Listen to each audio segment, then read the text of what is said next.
this is Lee back once again for the final part, at least for now, of my review of the live Shimmer experience, volume 79 this time, the last part of Sunday.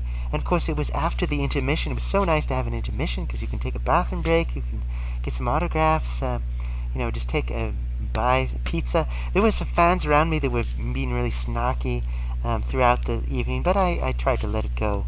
Obviously I've complained about it a little bit. They started ordering lots of pizza, and they were just pounding slices of pizza. At least it shut them up, and the pizza smelled good too. I'll admit that. I ate pizza later in the evening, but not during the show. Pizza by the slice, as they say.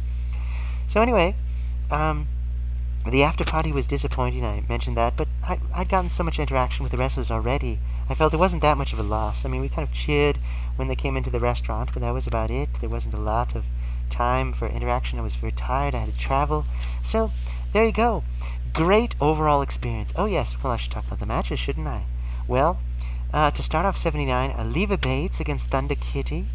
And Leva Bates, always with her gimmicks, she dressed as Charlie Chaplin, the great silent film star, and also talkie, with the little mustache and the suit and the cane.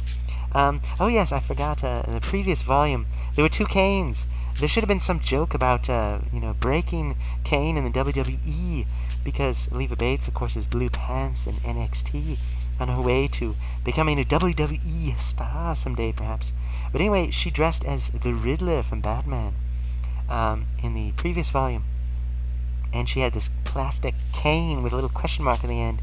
And she, I believe it was it Rhea O'Reilly? Her opponent tried to use the cane and it broke. The little plastic cane broke, and later Leva Bates auctioned it off to a fan for $15. Good for her at the after party. But anyway, this Halloween prop. But when she was dressed as Charlie Chaplin, great actor, of course, a bit of a troubled personal life, but great comedy. One of the great comedy giants, of the past. But anyway, Leva Bates, just sort of imitating the silent film. She didn't speak during the match. She did a lot of dancing moves, kind of like over the top, pantomime, fun stuff. And of course, Thunder Kitty, acted all like starstruck, like, oh boy, it's the real Charlie Chaplin. I just love him, kind of thing, because that would have been from her era, the 1950s. Looking back, the silent film stars of the 30s and 40s, very recent memory. So it was kind of a funny comedic match. And of course, Leva Bates, she just loves to show off her costuming, her dancing. So it was entertaining. A good way to start off, kind of lighthearted. But of course, both of them, have some, wrestling skills. I think Leva Bates a little bit better than Thunder Kitty, but both of them a bit limited, and they have to use their gimmick a bit more to kind of make up for it, which is okay. Next, Vanessa Craven, with, of course, her much more craven, cowardly teammate, Tessa Blanchard, against Lufisto. Now, Lufisto was defeated, but only because of the interference from Tessa. Of course, Tessa was not actually supposed to be in the match. She was more of a valet for this one. And, of course, Vanessa Craven, a credible opponent for Lufisto, because Lufisto is small, but she is very solid, very powerful. She's fought, larger, more powerful opponents before, and she has a lot of upper body strength, and, thick legs, and just, fighting spirit. Good match. I'm annoyed by Tessa Blanchard, as I'm meant to be. But hopefully she'll get to show more of her quality as an actual wrestler, because she's so young and she's so new. Of course, Vanessa Craven has her size to her advantage, but Craven has a kind of a cannonball in the corner move similar to Lufisto, kind of rolling over and just kind of slamming almost your backside and your legs into the person's face, just bam, But anyway, good move, good second match to start off 79. I think by this time the crowd was getting into it a little bit more. There were just periods of quiet, but they'd exploded in certain matches. So it's kind of funny. Next, Mo Kato against Marty Bell, of course, with her hairspray. And it turns out, I found out, Zima Ion, or DJ Z, well, he didn't do it back then, but Zima Ion from TNA, had this hairspray gimmick. He has this big, afro-style haircut, and or spiky hair, and he was always just spraying it constantly with hairspray and kind of fluffing it up. And of course, just like Gorgeous George from back in the day, the male wrestler who would be so proud of his hair, and there'd always be that moment where the other person, the face, would grab his hair, and it would just freak him out. And so similar way with Marty Bell with a hairspray, and often the hairspray comes in as a weapon. You spray it in the eyes. It didn't happen this time, but Mikato, the cutesy, schoolgirl-esque, Joshi wrestler, was able to overcome Marty Bell, and Marty Bell's so stuck up anyway. It's like, well, fine, that'll teach you. But anyway, okay match. Marty Bell, much more new. She at least gets to wrestle here. In TNA, she doesn't have an opportunity to do much on, at least not on the show. I don't know in the pay-per-views if she's done more. Certainly on one night only Knockouts Knockdown she has. So I hope she gets to continues to get more opportunities to show what she can do and learn more and so forth. Next we have Jessica Havoc against Sammy Baines. And not sure about the spelling of Sammy Baines, but this English wrestler, very solid, powerfully built. And Jessica Havoc, also bigger, but Sammy Baines more like a big wrestler. So the two of them very evenly matched. Of course, you have, the plastic baseball bat. I don't think it came into play this time, but Jessica Havoc just a little bit more powerful, just a little bit crazier than Sammy Baines, and able to overcome her. This was a good match, more between equals. Jessica Havoc, so often, there's few wrestlers that are close to her size, and so it's often a foregone conclusion that she will win. But it was not so certain this time, and I think it really showed the quality of Sammy Baines also. And it's pick on someone your own size. I think it even got said in the match by someone. Next, Cheerleader Melissa and Yumi Oka against Casey Spinelli and Xandra Bale. Now, of course, Casey Spinelli, kind of lovable. Xandra Bale, becoming more of a serious, wrestler, not just a tiny little girl that gets beat up, despite her best efforts. But Yumi Oka, such a cheater. Cheerleader Melissa, such a cheater. I'm trying to think if the whip or the whatever the weapon came into play yet again. I think it may have. I think Cheerleader Melissa may have used it this time to slap somebody in the face or the back. Just a brutal team of bullies who nevertheless, see, they're bullies, but they're not the cowardly bully that you can just kind of like, once you stand up to them, they're, just cowards and can't do anything. Melissa is genuinely a very good wrestler. So is Yumi Oka, very powerful. And they're both great at what they do. Casey Spinelli and her teammate, Xandra Bale, just knew enthusiasm and pluckiness alone can't do it. They were just, destroyed. So, well worth watching. Good match. But yes, a bit of a foregone conclusion. Next, Kaylee Ray against Liberty. And Kaylee Ray won. Honestly, I don't remember much about this match, to tell you the truth. I do remember Liberty and her quality, and Kaylee Ray, of course, but I believe there was some... Now, I'll have to say more about it at a later time, just because I don't remember as much. I think I was getting tired myself by this point. But both good wrestlers, so I imagine it was at least a decent match. It wasn't terrible, but I just don't remember much about it, to be honest. I'll have to consult my photos, because I did take photos throughout many of the matches. Not as many as the professional photographers, of course. And I did notice that the photographers, the videographers, they didn't have the large, video cameras like the hard cameras. They had these smaller handheld deals. So hopefully the visual quality will be, up to par with past volumes, if not better. But the cameraman was in my face a lot, so I did have to kind of move around to see over him. We were told not to stand on the chairs Saturday night, but Sunday night people didn't care, and they were standing on the chairs anyway. Mostly during Portia Perez's retirement, which is coming up. So moving right along, thank you for bearing with me as I try to progress to the end of this marathon of Shimmer. You think this is long? The actual shows were much longer. So anyway, moving forward, Shazza McKenzie uh, defeated Allison Kay, Mia Yim, and Veda Scott in a fatal four-way match. Now, of course, um, you only have to defeat one person to win this, but the fans,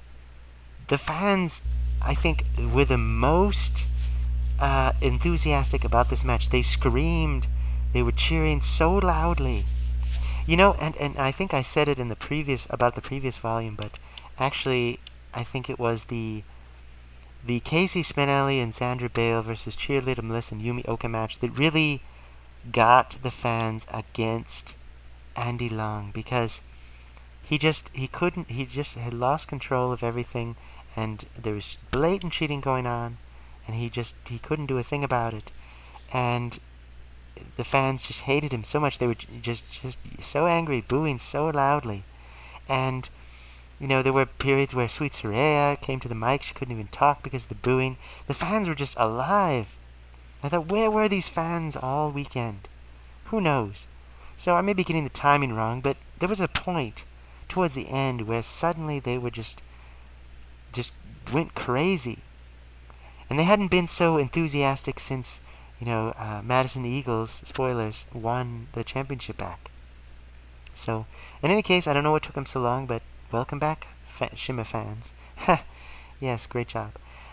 Thankfully, no one chanted "We are awesome" or anything like that. The announcer did compliment the fans and their enthusiasm and support for all the years, not just that one night. But anyway, Allison Kay, huge boos. Mia Yim, huge cheers. Shazza McKenzie, huge cheers. Veda Scott, huge boos. Just every reaction was over the top for like 90% of the match. It was kind of funny, but also kind of cool. I think each of these young wrestlers, probably enjoyed that very much. Then we had the next match, Heidi Lovelace with Evie in her corner against Kellyanne English. And Heidi Lovelace won. And of course, Kellyanne English, really growing on me as a bad wrestler, mean, nasty, uncouth, whatever. And Heidi doing a great job against her. Just a great match overall. I think it put both of them over, as they say. The next match, Crazy Mary Dobson against Sweet Soraya. And this was just, I don't think it was not a no disqualification match. But at a certain point, they were out of the ring, and the referee just stopped counting. They were just crawling all over. Mary Dobson got thrown over the rails into the laps of fans, and I don't know if these were plants or what, but it seems like there's always some really very large, 6 foot, 250, 300-pound men just kind of sitting there, and this person falls over lands on their lap. But anyway, Crazy Mary was thrown around. Sweet Soraya did everything she could to just beat this poor woman up, throw her around. At a certain point, there was this large man. Everyone said, "Oh, I think I'm getting the name wrong. Pondo? Panda? Not Panda, but Pondo." Something like that. And they looked at him like, "You're going to do something, right?" Because he's her fiancé or boyfriend or whatever. And he was just like, So he's like, "I can't interfere in this match." But anyway, they were fighting right past him. And finally, it went back into the ring. They went, I think, halfway, maybe all the way around the crowd, just about, and back into the ring. And, finally, the end was that Crazy Mary defeated Sweet Soraya, and the fans just went wild. So big win for Crazy Mary. And Sweet Soraya does so much to try to gain the sympathy of the fans for her, underdog opponents. It's almost every match is like that with her these days, it seems like. But I think they both did a great job. So anyway, moving forward, Sunoco Kato against Nicole Savoy. Great match. Again, just hit after hit. And some of the snarky fans were just not impressed. But I think I loved it. I think it was great. I've said good things about both of these women. Sunoco Kato defeated Nicole Savoy. Nicole Savoy kind of being put in her place, a little too arrogant, but of course very capable. She's good and she knows it. But so is Sunoco, kind of more this seasoned Joshi wrestler who you can't underestimate her. She's that good. Next, Hiroyo Matsumoto against Rhea O'Reilly. And Hiroyo defeated Rhea O'Reilly, as you would hope. But always a good match with Hiroyo. And Rhea, despite her disappointing outfit, just the t-shirt over the basic black, I think Rhea O'Reilly does a great job of selling moves. And maybe that's the reason why she got her hair cut that way, so that you could see her facial expressions a little better. Kind of like just the face, the stunned face, the surprised face. But anyway, a good match. By this time, people were very tired, but I think the fans did their best to kind of just power through. And then finally, we had the retirement match from Portia Perez, and I could do a whole video just on this one, but we had a lot of surprises, wrestlers coming back. I had seen Lacey. Of course, I thought I saw a woman that looked like Lacey, and someone said, "It's Lacey," and she kind of like looked at the fan and kind of grimaced and looked away and walked away really quickly. This was at FanFest. So I think she was, I don't know if that was intentional or just she was not trying to be seen before the actual show. But Lacey returned, and she spent a lot of the match, this big setup of, this is going to be the retirement match for Portia Perez, and she's brought back all these old villains to help her out. Lacey, spending so much time making excuses why she can't. Oh, and I can't wrestle yet. I'm not ready yet. Let me take a time out. Here, you go first. Kind of like an old school version of Tessa Blanchard. But she did get down to business eventually, and you could see, she was in great shape. She could still do what she used to do. And I'm not sure why she retired from wrestling, if it was injuries or she just got tired of it. But nevertheless, she still had it. And towards the end of her career, she was doing that anyway. She was doing the cowardly heel, the chicken. And Daisy Hayes is back. And she wore a mouth guard, but otherwise she looked about as good as she had in years. Before her heel turn, when she started to look kind of sickly, many fans commented on her appearance, but she's always been a very slender woman, but she looked a little bit healthier. So I was glad to see that. I wish I could have said, that it was good to see her, but didn't get to meet her. She was a surprise entrant, and she did a few moves. It wasn't a case of just standing around as if she couldn't do anything. And she's been training other people all this time, I believe. So she, Daisy Hayes, along with Kelly Skater, of course, Lexi Fife, who had appeared before, and of course she and Malaya Hosaka had been team partners for quite a while, but she's kind of this old school person who's been with the promotion a long time but hasn't appeared actively as a wrestler in quite a while. So she was there, and she did most of the power moves. She almost has a body like Bull Nakano, but of course without the makeup with the crazy hair. And Madison Eagles on the good guys team. Now Tomoka Nakagawa was there, a big surprise, and she has, of course, she's always often had these, kind of short, tomboyish haircuts in the past, but she had kind of like, flowing, beautiful hair this time, and she was wearing, t-shirt and just, street clothes, but just the crowd just exploded when they saw her. A very beloved character, and she was, with Kelly Skater, they did their little handshake again and everything, like the 3G was back again. But she only did like a move or two, like just a couple punches or kicks or something on the outside. Allison Danger was there, of course, no longer an active wrestler. Everyone knows it. Her brain injuries have been too severe. She's, at the risk of her own life, she can't wrestle. But she still got one hit in. I think she slapped or punched Portia Perez like once, like towards the end, just, okay, no, I'll take a shot at her, kapow! So, because everybody hates Portia Perez, she's the worst. But anyway, nevertheless, bittersweet. They gave her the mic. Well, I'll talk about that at the end there. So Nicole Matthews, of course, in the corner of Portia Perez, so bringing the Canadian Ninjas back together once more. And of course, Portia Perez was in her gear and everything. Kimberly was on their team. So it just was emotional. Some of the fans were getting kind of choked up seeing these old wrestlers together. And then finally, after this big long, fight, this tag team, match, the mic was given to Portia. And of course, Allison Danger was kind of standing over her and just very awkwardly, they just had this little moment together. And I suppose there's so many unspoken words, they've worked together for so long, and if she's really retiring. And, I'm sure they may have whispered something to one another that, just between them. Um, so you see, these co-workers, these uh, people who've been through a lot together, in the ring and outside. I'm sure they have their own bond, but it was kind of ambiguous. It's like storyline-wise, what are we supposed to assume about this? Um, Alison Danger said, what I remember, she said something like, "That was one. You get one. The next time I'll kill you." And then she walks out. And Portia's just kind of like, "I still don't know what that means." Just in her deadpan way. So, and we, the fans, don't know what that means either. Like, one what? One retirement match? One punch? Don't understand. So, who knows? But I suppose they probably left it ambiguous in case she ever does come back, or whatever becomes of the storyline. If she's really retired, I wish her well. And of course, the fans stood up and they legitimately cheered Portia. They clapped for her for a long time. They chanted her name. "Thank you, Portia." And she just deadpan, the whole time. She didn't get choked up visibly. I don't know if she went home and cried. I'm sure many would have. But she just stayed in character the whole time.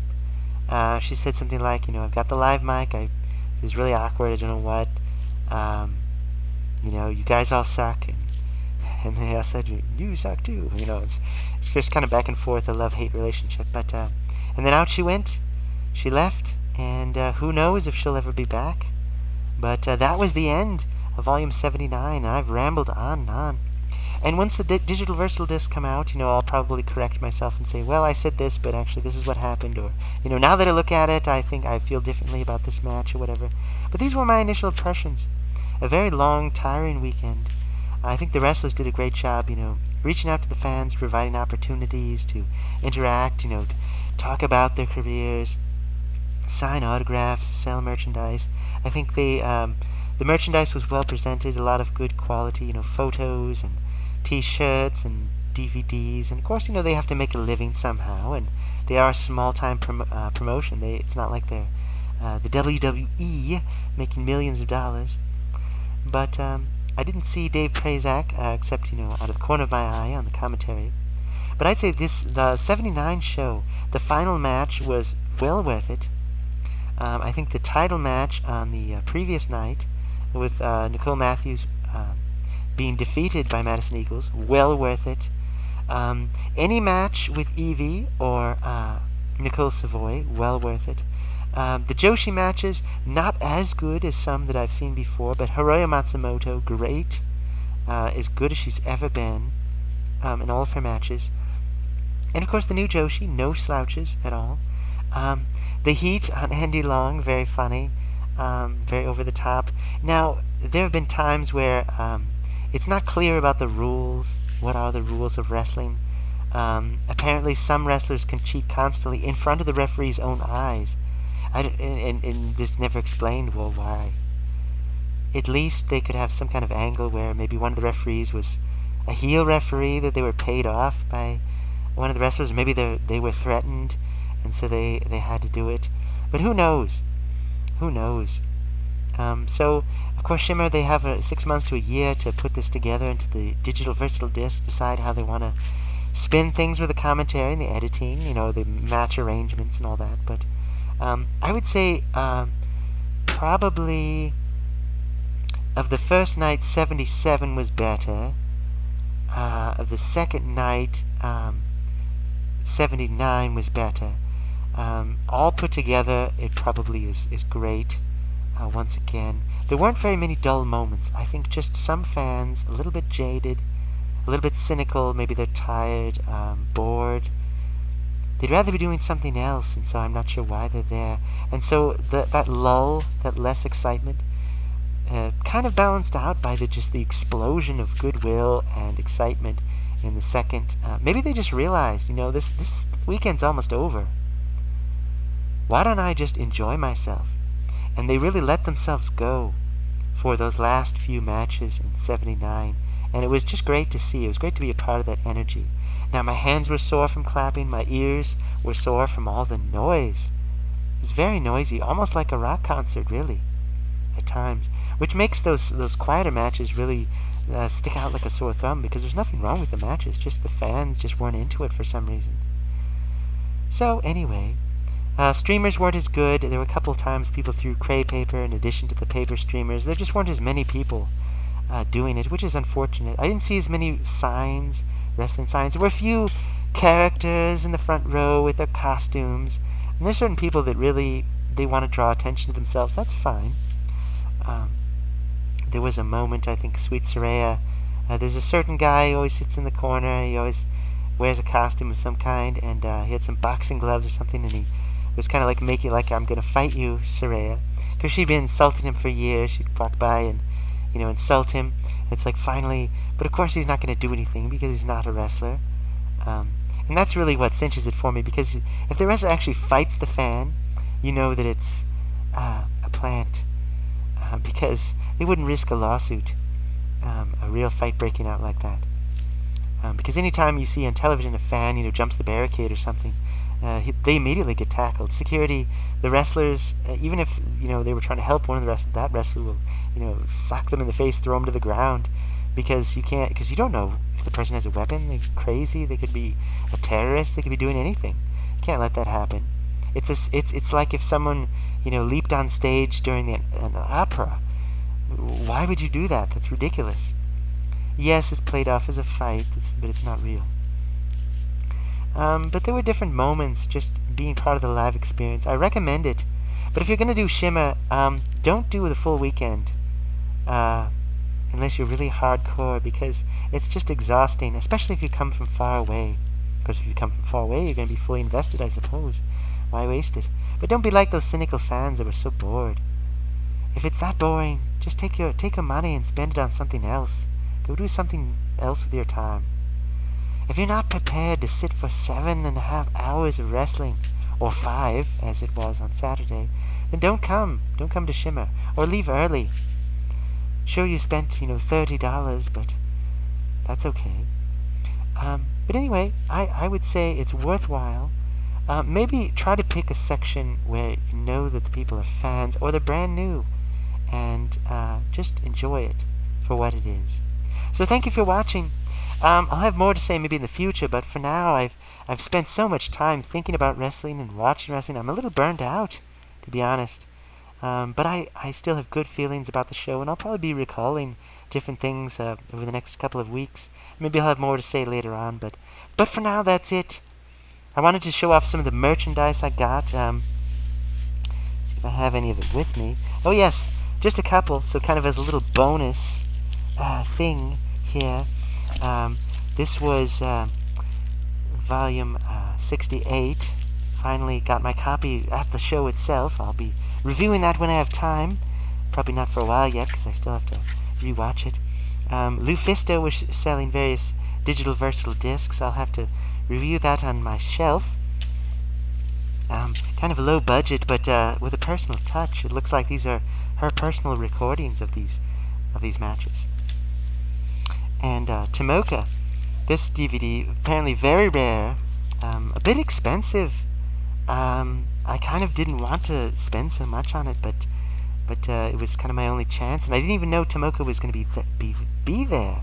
Otherwise, I would have had her autograph it. I kind of feel bad that I missed that opportunity, but it'll be fun to watch this, I think, and kind of reminisce about her career and see some of her Japanese matches, because she is a great wrestler, and as good as she's been in America, the things she's done in Japan are just amazing. So, great storied career. There was also a Hiroyo Matsumoto DVD, but I couldn't spend all my money, certainly. And I got some autographs from some people that I hadn't got autographs before, and it was nice. There were many other people that I wanted to just shake their hand, and thank them for a good show, even if I couldn't, buy their products. Because really, you could spend all your money on wrestling. Some people do that, but I do have other interests, other things to pay for, so I can't be that big of a fan. But that's okay. Wrestling to me, it's kind of a fun little hobby that I've had for a few years, and I like to share my thoughts about it, but it's not my whole life. So anyway, there you go. So thanks for watching, and I'll catch you at the next video sometime. So take care. Goodbye.